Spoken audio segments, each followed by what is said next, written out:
12 rivières qui ont été identifiées à La Réunion comme rivières emblématiques de la pêche bichique, où la limite de salure des eaux a été remontée, de manière à permettre une pêche professionnelle aussi. Donc du coup, les affaires maritimes, l'ULAM est compétente dans le contrôle des pêcheurs de bichique sur 12 rivières, dont la rivière des Galets. La limite de salure des eaux a été redéfinie sur ces 12 rivières, de manière à pouvoir permettre un statut de pêcheur à pied professionnel. Et ça, il fallait être dans le domaine maritime pour pouvoir le permettre. Sur ces 12 rivières, du coup, on a remonté cette limite de salure des eaux, en général, ou au premier ouvrage ou au premier élément remarquable. Donc sur la rivière des Galets, c'est les 2 digues qui viennent canaliser la rivière.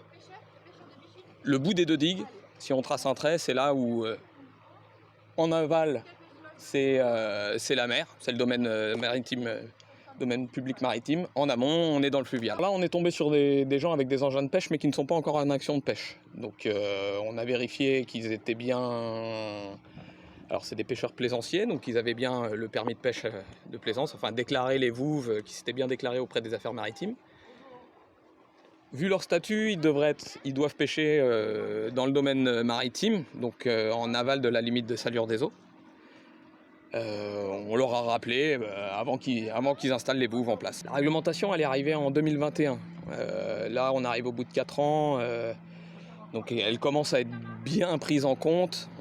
Au début, il y avait une forme de tolérance et il fallait que chaque pêcherie se régularise.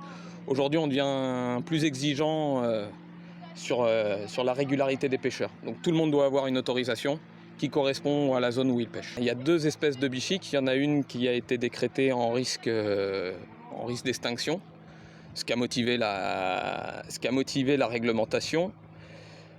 Je pense que si tout le monde y met du sien, on peut sauver le bichique. Par contre, si personne ne respecte, ça va être une espèce qui va disparaître. Et c'est une espèce qui est très ancrée dans le patrimoine réunionnais. Donc c'est une perte pour tout le monde.